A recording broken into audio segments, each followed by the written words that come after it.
Okay, let's go over this week's material.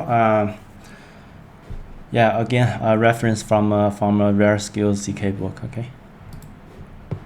So last week we talked about R1CS in graph 16. I think it's important to mention that R1CS is no more the de facto industry standard right now. So for SNARK, right now the most popular framework is for arithmetization is a Plonkish, right? So yeah, Plonkish works a little bit different, but I think if you understand R1CS, you can just Google Plonkish. There's an article called like Plonk by hand, 3-part article. You can read that pretty easily. Also in Stark, you will use AIR, right? So AIR stands for algebraic intermediate representation. So different protocols, they have different ways for arithmetization. So you need to be aware that R1CS is not the only thing. So you can Google that, right? So Plonkish and AIR. After that part, we are going to do the QAP step, right? So QAP basically just Lagrange interpolation. We're gonna, because from R1CS we had like 3 matrices, right, called R, L, R, and O. We have 3 huge matrices with a lot of like zeros in between. So that thing is not succinct, obviously. So how to make that succinct? We want to squeeze that matrix into polynomials. That's called QAP. And also this encrypted polynomial evaluation is we can evaluate polynomials at a single point. Therefore, we don't have to compare all the coefficients of the polynomials. So in that way, we just reduce like the matrix computation into polynomials and then into evaluation at some random point. Therefore, the proof is pretty short, and the verifier has an easy time to verify that, right? So in graph 16, I think it can be verified in like O1 time or O log n time. I'm not sure which, but it's actually sublinear, of course. So probably like constant time, I think, right? Pretty easy to verify. Today we're gonna cover some of the details behind the ideas, right? So last time we had 3 matrices, L, R, and O. The first step is we can take out all the column vectors and do Lagrange interpolations on them, right? So how to do that? First, for example, I take this column vector as an example. We have this. We use them as y coordinates, right? So what are the x coordinates? We can just use 1, 2, 3, 4. Like how many constraints you have, you just increase this linearly, okay? Yeah, just +1, and we call this them labels. So the label for like the first entry is 1. So 1, 1, 2, 0, 3, 0, and blah blah. So we have a list of points, right? So 7 points. We can do Lagrange interpolation on these 7 points.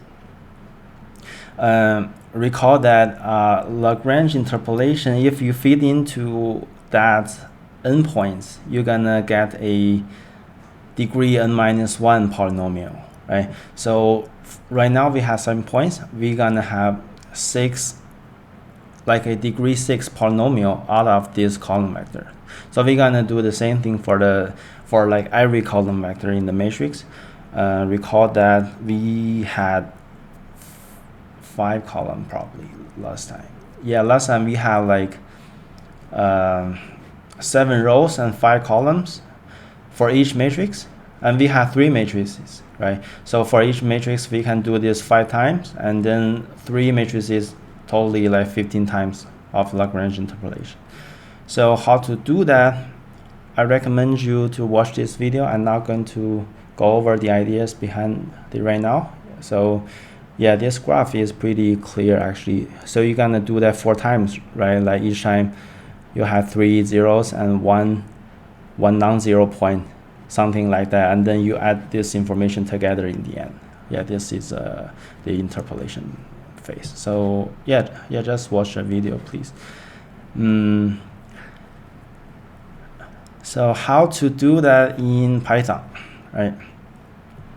We can use this library called Galois. It handles finite field operations and also NumPy. We're gonna use the NumPy.array to represent vectors and matrices. Okay, so I think this is self-explanatory. You can understand this, right? These are the x coordinates, these are the y coordinates, right? So yeah, basically just we are turning these points. We write all the x coordinates like here on the left as the first input, and also all the y coordinates at the second input here. Okay, so it's not like 7 points, it's like 2 arrays. These are all the x in this x coordinates, these are the y coordinates. Okay, and then we have to wrap them into NumPy array and then wrap it into GF. This GF is some prime field. So I'm picking some small prime to make this computation easier. So in practice, you're gonna use pyecc.bn128.curve order. So that thing is gonna take a few minutes to process. So I'm not using that here. I'm just picking like some random prime small and to speed this up. Okay. Do Lagrange poly. This is a Lagrange interpolation. It's called Lagrange poly. Just do that. You're gonna get a degree 6 polynomial as expected, and over this prime field. Okay, because we are feeding 7 points into that. The degree of that is the number of points minus 1, so degree 6. Okay, pretty easy to understand this. How to implement this part in Graph 16? This is the code I wrote. I think it's not that easy to understand at first glance. How to approach that? Let's look at this function. Okay. So NumPy that apply along axis. You can see from the name that we are applying some function. This is a function as input. Okay. So this is a function. The first input is a function. We are going to apply this function along some axis. So the second input is axis. If you say 0 here, is apply for every column. If you say 1 here, is apply for every row, right? So it's like a toggle here. We are going to do Lagrange interpolation for each column. So 0, 0, 0. Apply which function? This is the function we define. Okay, so apply to which matrix? To R, L, R, and O, right? So this is basically like encapsulation of what I did here. Okay, so this is, yeah, I think it's pretty easy to understand this. The confusion here usually is what is 0 represents. Simply it represents each column, right? So in the documentation, I think it's not very clear. So just remember 0 is for every column and 1 is for every row, and we are doing this for every column. So 0, 0, 0. Okay. Do we have questions so far? No questions so far, right? Okay. Okay, I'm gonna continue. So we have done Lagrange interpolation for each column vector. We squeeze the matrices into 15 polynomials, right? So right now we can build a QAP formula. So QAP, this part is pretty hard to explain. So this U is the result we got from last step. So this U poly is the U here. So it is a vector consisting 5 polynomials, I think. Right? Yes.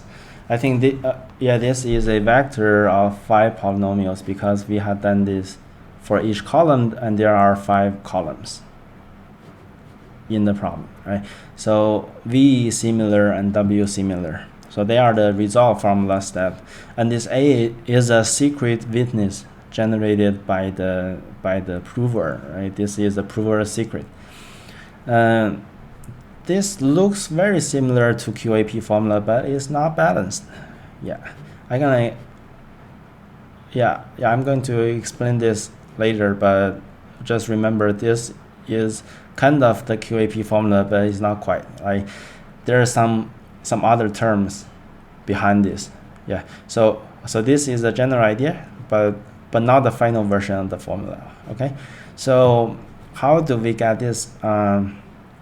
This part is very hard to explain. So recall that in R1CS we have this formula, right?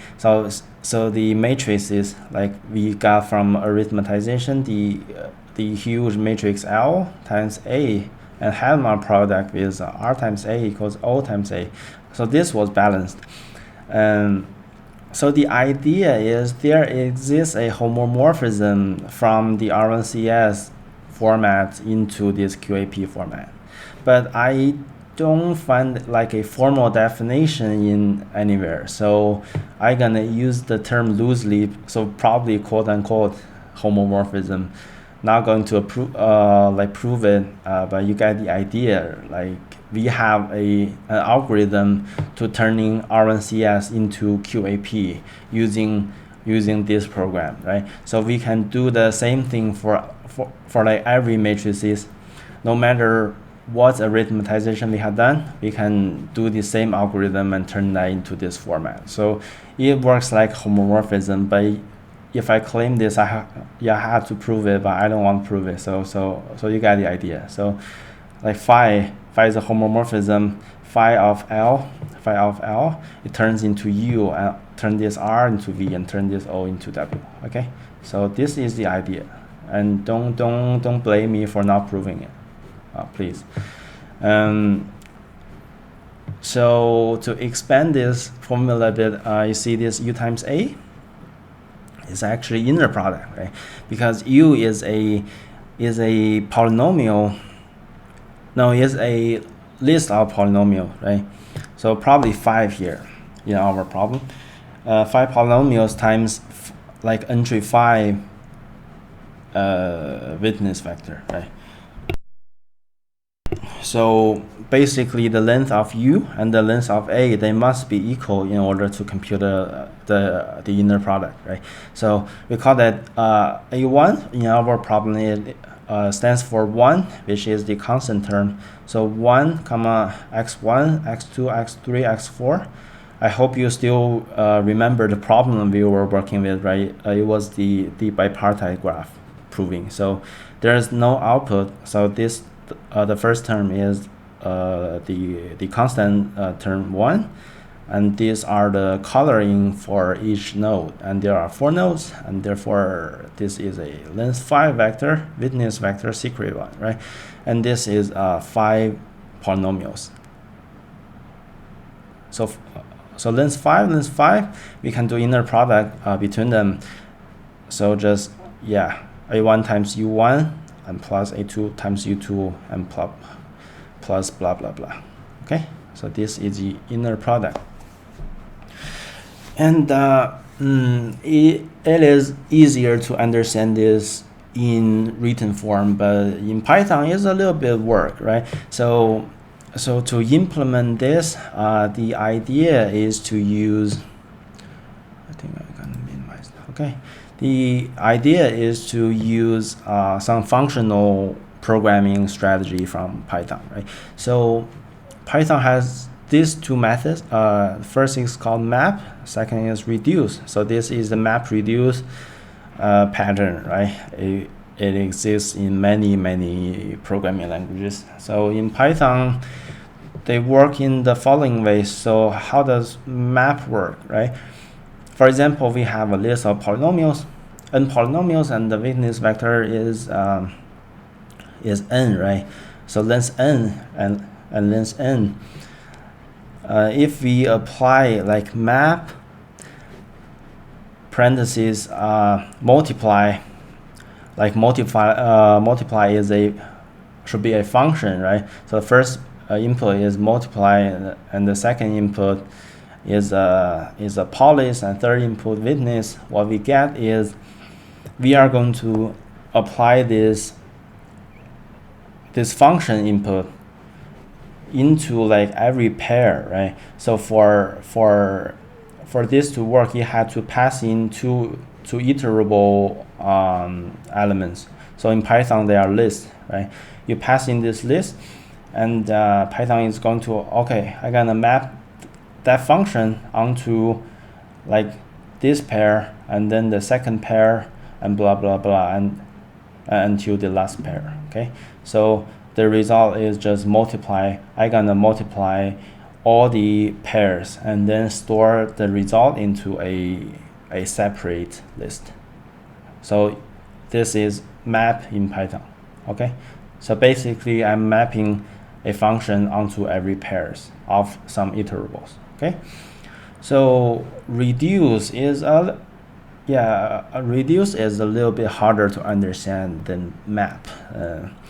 So reduce is not actually a good term for this. I think is easier to understand if you call this like folding an iterable into one element, something like that, right? So if I do reduce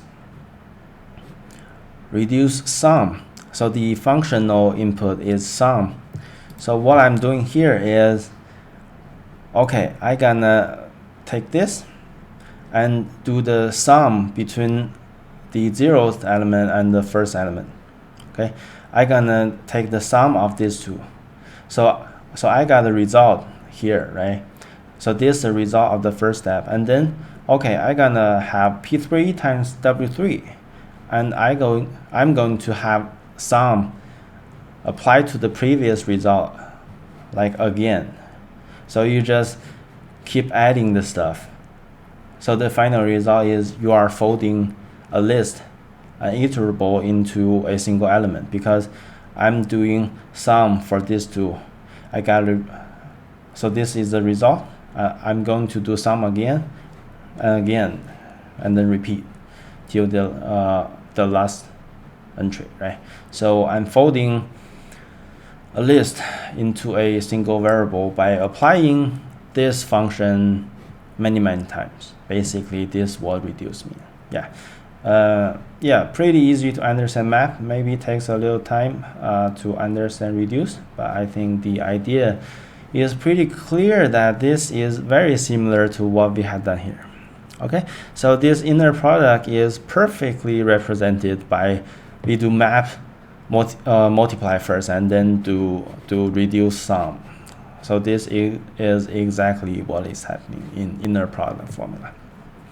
So if I want to improve this code a bit, I think I'm gonna add something like a length check here to check police and witness they have the same length, in order to make this more like engineering part, okay. So they should be having equal length. Okay, questions so far?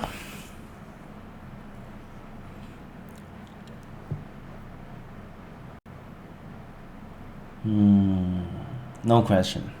Gonna continue. So where am I? Oh yeah, this is an example for map. Yeah, just map this lambda function. Also, lambda function is like inline function without function name, so we're gonna use this once and then just drop it. Okay, lambda function. I'm gonna apply this addition onto every pair of the elements. Okay, this and this. Yeah, and reduce is just keep adding this. I'm folding a list into a single element. Okay, nice, pretty easy to understand. Nice. So the question we left was I told you that the QAP formula looks good, but it's not balanced. Okay, so why is not balanced? Because U, V, W, they are all arrays with 5 polynomials of degree 6. So look back to this formula. We were having like a list of polynomials of degree 6, and it's still degree 6 on the right hand side. So immediately you can tell something is wrong, because on the left hand side we probably having a polynomial of degree 12, because we are multiplying 2 polynomials with degree 6. Okay, so right now left has a degree 12 and right has degree 6, so it's not balanced. We had to plus some term with the degree 12 polynomial to balance this out, right? So yeah, I can give you some ideas here. So why I said left hand side is degree 12, because you can express this final inner product as C1x to the 6th power plus blah blah blah. Okay, so similarly we got C2 times x to the 6th. So after multiplying these two polynomials, the highest term you get, if C1 times C2 is non-zero, you will get some high term of x to the 12 for sure. Okay, so this is degree 12 and this is degree 6. Therefore, we have plus some polynomial, some like artificially crafted polynomial of degree 12, because this is addition. So after addition, the final degree is max of this and this. Okay, so we have to do degree 12 here. So how do we construct this sum poly? Oh, forgot to mention that y is not balanced can be viewed in this way, because remember that from the R1CS equation, although the formula is this part, right?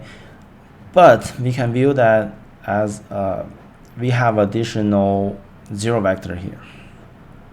So we can plus like an additional 0 vector, but doesn't change the result, right? So what does it look like? So just a bunch of zeros, 7 zeros as a column vector. Okay, so recall that we were doing this homomorphism phi on everything, right? So phi 0 turns out is non-zero in QAP formula. Okay, so what does it turn into? It turns into this sum poly. Okay. Question? I heard something. If you don't have question, please just mute your mic, please. Thanks. Where am I? I'm saying what? Oh, I'm here. Yes. So right now we have to artificially construct this sum poly, right? So how does it work? So in the graph 16 paper, it says this polynomial is having the form hx times tx. So this tx is a public knowledge, is known before the proving process, because it corresponds to the size of the constraints. So in this problem, we are having 7 constraints, right? So we are doing x minus 1 times x minus 2 until x minus 7. And for example, imagine you have like 100 constraints, then you can just keep adding terms here, like multiply minus 8, minus 9, and till minus 100, right? So this is some public knowledge. It always works this way. So why does it work? I'm not sure about this part. Okay, this is my understanding. So how do I understand this problem is we can do Lagrange interpolation through, like, these are labels, right? So basically we are interpolating this this zero vector. So the labels are 1 to 7. So 1, 2, 3, 4, 5, 6, 7. The labels are fixed, and the y coordinates are always taken from the vector. So 1, 0, 2, 0, blah blah blah to 7, 0. We have to find a polynomial that goes through all the points at the same time. Therefore, you can see that basically this so this point is saying 1 is a root. Okay, so 2 is a root, and blah blah blah, 7 is a root. And the easiest polynomial you can come up with is this one. Okay, so imagine plug 1 into this, the polynomial becomes 0. Plug in 2 into that. Okay, so yeah.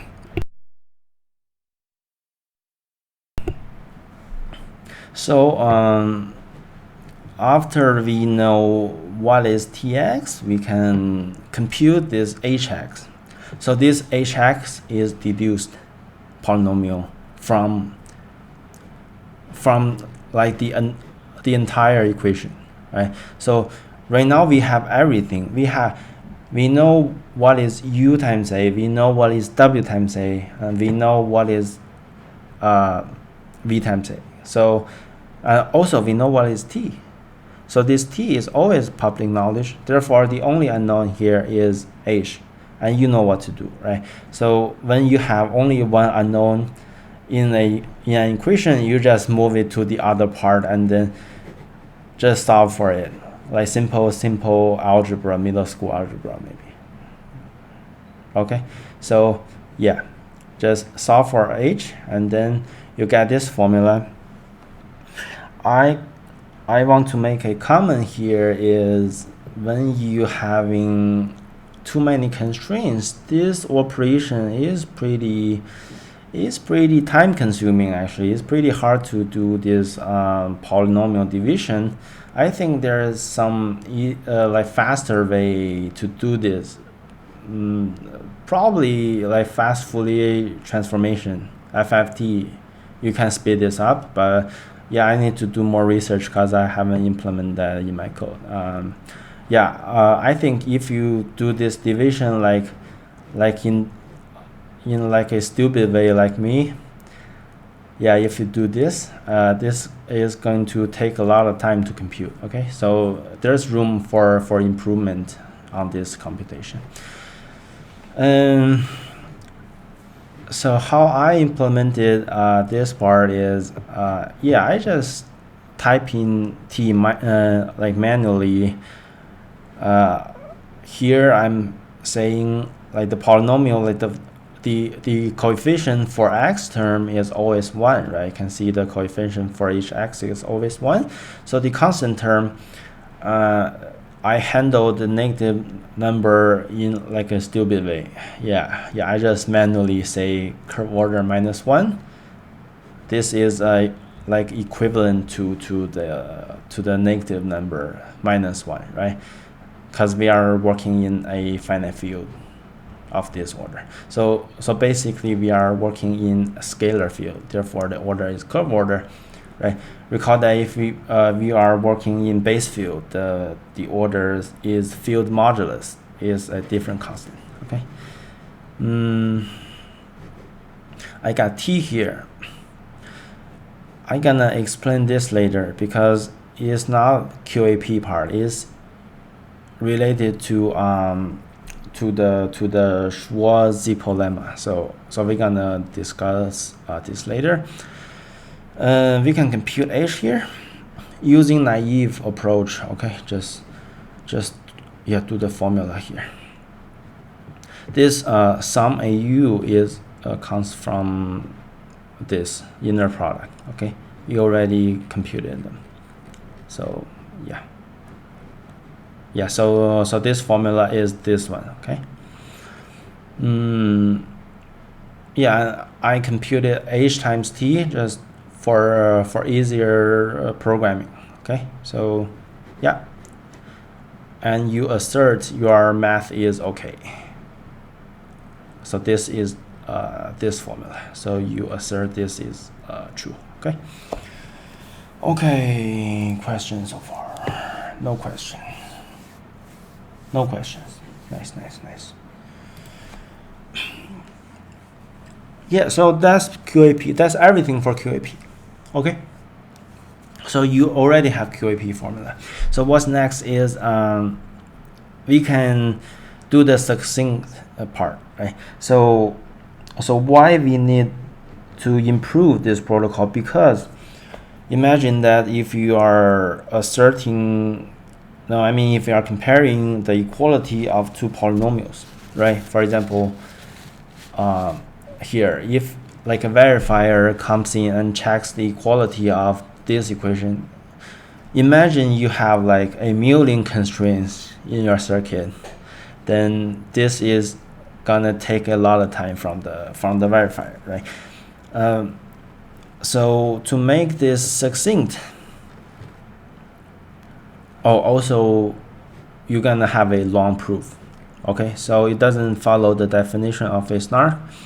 So to follow the definition, we going to use Schwarz-Zipf lemma, which says, okay, we are going to evaluate two polynomials at some random point. If the result is the same, we can deduce that with high probability that two polynomials are equal. Okay, so yeah, if you want to study the idea behind this similarly to Lagrange interpolation, please watch this video. They are both visual approach, which I prefer. It's not very formal, but yeah, but I like it. Okay, so if you don't want to know the proof behind it, I have an easier way to understand that. Okay, so we are discovering Schwarz-Zipf lemma here by in an informal way. Okay, so observation. Suppose we have a degree D polynomial over a finite field of modulus P, and our job is to guess its root. So you take a random guess. Theoretically, you are generating a random number here, just okay. So your job is to take a random guess, and we only record your first guess. So you only have one shot. Okay, so you have one chance to make this guess, and then I claim that the probability of you got the correct result in first try is less than or equal to D over P. So what is D? Recall that D in the definition is the degree of the polynomial. By fundamental theorem of algebra, we know that the number of roots is kind of bounded by the degree of polynomial, right? So when do you have exactly D roots? That's over complex number C. But right now we are doing this over a finite field P. But I know that the number of roots is bounded because you can do better. Because in C you have the most, like the ultimate form of factorization of a polynomial. You have like this number roots, so D roots, right? So in over a finite field, you can only have less than D roots. So this is like the upper bound of all the roots we can get. And over P, what is P? Because we are taking a random guess from a finite field of modulus P, which means we have P elements, P field elements in the field. Okay, so this is all the possibilities. There are P possibilities, and the answer there are potentially bounded by the answers. Okay, so I'm saying that the probability of in first shot I got the correct result is bounded by this number. So recall that over this finite field P, for example, in graph 16 we are working with a scalar field, the modulus ending in 617, that one, right? That number is huge. Okay, so when this P gets huge, this fraction approaches to 0. Okay, so you can kind of say, okay, the probability of I take this random guess and I got the correct result in first shot, is almost 0. Yeah, that's what it says here. Okay, so this is the observation. I'm probably making this informal, and if you want to figure this out, please just read Wikipedia. Okay, so like something like can do better, you can write this in like a math book. Okay, so this is my personal understanding. Don't quote me on that. Okay, so yeah, so this is how I learn math. Very informal. So this observation, you can turn that into another form, because right now we only care about comparison between polynomials. We don't care about this like the root equals 0. Okay, we don't care about this form. What we actually care about is the probability of poly 1 evaluate at this point minus poly 2 evaluate at the same point is 0. So you can see there is a connection here. So basically we are breaking this polynomial into 2. But mathematically they are equivalent, you know. Yeah, because poly 1 minus poly 2 is another polynomial. For example, okay, I say poly 1 minus poly 2 equals poly. And for each poly, I can always come up with these two polynomials. So no matter what, okay, so they are equivalent. We are turning this formula into, okay, this one, okay. Say this is degree D, and then we say, okay, poly 1 is degree D, and poly 2 is degree D also. So the probability of poly 1 minus poly 2 equals 0 is the same as poly 1 equals poly 2. Okay, so we are turning this statement. So here we are saying, okay, the probability of I make a random guess, I get the correct result on the first try is very close to 0. And here we are saying, okay, yes. Oh, no question. I was saying, so this is equivalent to saying, okay, I evaluate two polynomials at a random point, and I got, so this result is the same, like the probability of I got the same result on the first try is very close to 0. In other words, if we evaluate two polynomials at some random point and the results are equal, we can kind of deduce that they are the same polynomial. Okay, because the probability is so low. Okay, so the most likely scenario is we have, okay, poly 1 equals poly 2. So this is the idea behind Schwar's z-lemma, but I still recommend you to watch this video because, yeah, he used a visual approach. Very interesting here, very interesting. Okay, but that's the main idea. Okay, so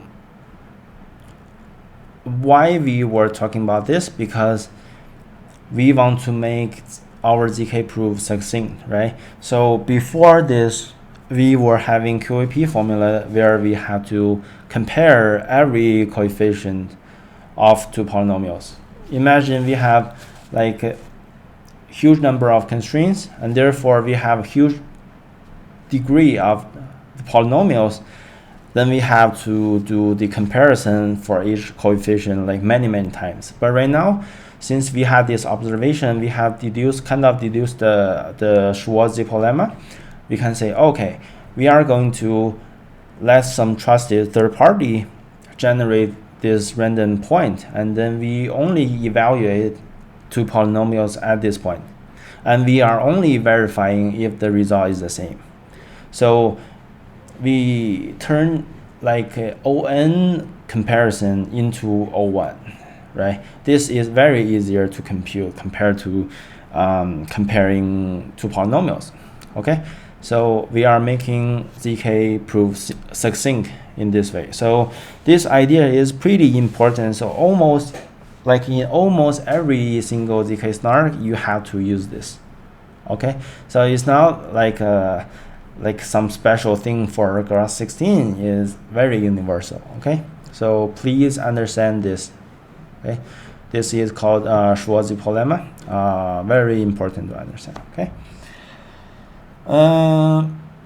How to evaluate polynomials? We're gonna talk about that next time. That thing is another story, because we can't just say like tell prover and verifier like about this point, because this point is supposed to be some random point which is secret. So we are going to let some trusted setup ceremony generate this point, and then we are going to evaluate them based on the it's called powers of tau. Okay, so we're gonna let the trusted setup do that part, and we're gonna talk about that next week probably, because we don't have enough time, obviously. Okay, so we still have 10 minutes. Let me quickly go through the zircon, the actual code. Okay, so we called that last time we saw how zircon works behind the hood. Okay, so this week we are going to read some real circuit from zircon lib. I think this is very beneficial. Okay, so I mean, compared to pseudocode, you can just read the real code from real world libraries. Okay, this is so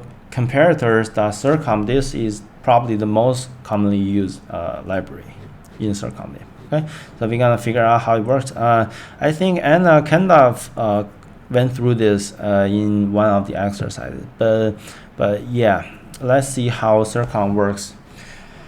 Wait, hold on.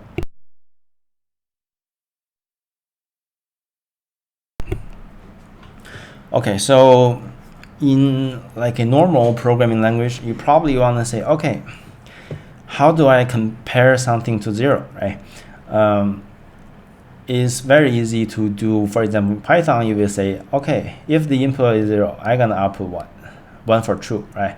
If else, if the input is 1 or 2 or 3, whatever, the output is false, which is 0. Okay, so this doesn't work in zircon. It's not that easy. Why? Because you cannot use this variable input in if statement, or in else statement, or in for loop. Okay, because this in is a variable, and we have to generate the circuit first, right? Because we have to generate the circuit, we have to know like every single things here.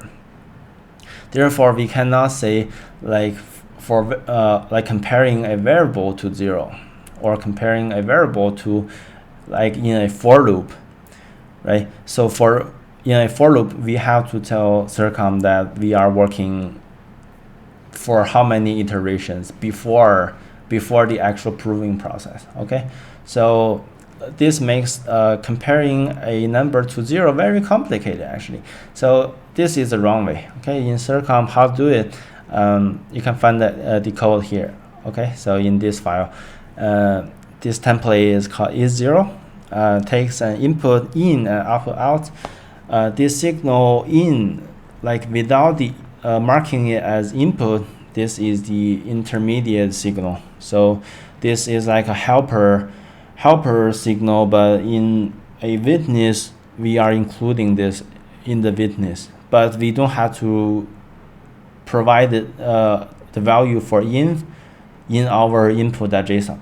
Okay, so this one exists in witness but not in input. This is called intermediate signal. So we are assigning the value. Yeah, just be aware that this how do I call it, like single arrow, double arrow. Yeah, I think you guys understand. Like single arrow means you are assigning this this statement to some signal. Okay, so if you do like double arrow, this double arrow means you are assigning this value to a signal and also create a constraint. So the difference is single arrow does not create a new constraint. So yeah, this can be pretty dangerous because you want your circuit to be fully constrained in the end. Okay, so why do we have this single arrow? Because we can do division in it, right? Recall that if we create a new constraint, we can only limit ourselves into a R1CS scenario, and therefore we can only do plus and multiply.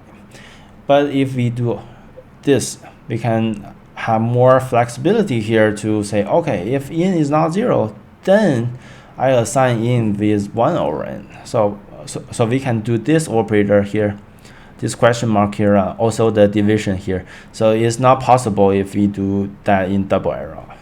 Oh, okay. So here we are saying, okay, so if in is 0, we assign 1 over in into inf. Otherwise, we assign 0 into in. So basically here we are checking that if the input has a multiplicative inverse in the field, because every non-zero element should have that inverse based on the definition of field. So if it's 0, then it does not have the inverse. So that's how we distinguish the zeroness of the input. Okay. So yeah, and also here you have to flip the result because, for example, if we have like non-zero element, we are going to do in is 1 over in, and then negative in times 1 over in. This is -1 and plus 1. If 0 means the thing is non-zero because 0 means false. Okay, so yeah, we have to do some manipulation here, but yeah, I think the most important part is to distinguish why we have single arrow and why we have double arrow. Yeah. Okay, that's is 0. Do you have a question on this one? No. Nice. No question. That was A0. So you can kind of think this as the NAND gate, as in like traditional digital circuit, right? So A0 is the most fundamental gate in this file because we are going to use it a lot. Okay, so for example, in is equal. So why I introduce you this template first? Because it is used here. Okay, so we have to cover A0 first. Understand is equal. It's pretty easy to understand now because we can just take the difference. If the difference is 0, we can say, oh, okay, they are equal. Okay, so if this is not equal, then the output is false here. Okay, so we are using this template to distinguish the equality of the two inputs. And yeah, the thing to learn here is if you have multiple inputs in Circom, usually you want to do that in an array. Okay, so input 2 means the input array you should provide 2 elements here. Okay, so this is pretty easy to understand. The difficult thing is less than. Yeah, this one is pretty confusing. It took me like half an hour to understand this probably. I'm gonna walk through 2 examples. Yeah, just notice that num2 bits is used in less than, so we want to go over num2 bits first. So basically this template, the functionality is to use this template to convert a field element to its binary representation. Okay, so yeah, it is pretty hard to understand the code, but if I give you an example, it will be easier. Okay, so just remember that LC1 is used as an accumulator. So this is like the sum of something I'm gonna show you later. Okay, so this E2, it is 1, 2, 4, 8. So basically 2 to 0, 2 to 1, 2 to 2, 2 to 3. I think you understand this, right? Basically, we are converting binary to decimal, right? Like this corresponds to the rightmost bit and the second rightmost bit, like this. Okay, so let's go through an example how this works. Consider a decimal 5, so like a field element or decimal whatever 5 equals 0101 in binary, right? So we are feeding in as 5. This is binary representation in this for loop. First, at the very beginning, we had e2 equals 1. You see this var. Oh, forgot to mention that this var is not included in the final output of the proof. So this is like a helper variable, right? You declare that as var, and you can do like normal like programming thing on that. So they are helpers, right? So in the final, like when you generate the proof or generate the witness, whatever, these var variables, they are not included. Okay, so they are just making this math easier for you. Okay, so initially it has e2 equals 1, else e2, this is the accumulator equals 0. Okay, equals 0 equals 1, and we first do like right shift, but remember that I equals 0 for the first iteration, so we are not doing anything here. Okay, so we are not right shifting because we are right shifting 0, so no effect, and 1, so the result is 1. So recall that when you add 1 to something, very likely you are extracting that bit. Okay, so here we are extracting the rightmost bit, which is LSB. Okay, so we are extracting the LSB and store that in out 0. Now I is 0. Okay, out 0 is 1, and we check that the output of that bit is either 1 or 0. Makes sense. Okay. We increment the accumulator by out I, which is out 0, 1 times e2. e2 is 1 now, so the accumulator is 1, and then we increment e2. We add it to itself, so e2 now equals 2 because 1 plus 1. Okay, so that's the first iteration here, and we go into the second iteration. You can see, okay, we are redshifting input by 1 bit. Therefore, because we already work with the LSB here, we just do right shift and to discard this bit. So now it becomes 0010. Also, we end 1. We are extracting the bit here. So you only have 2 cases, right? If this is 1, you got 1. If this 0, so you got 0. So the way I understand and 1 is you extract this bit. Okay, so recall that e2 was 2, LC1 was 1.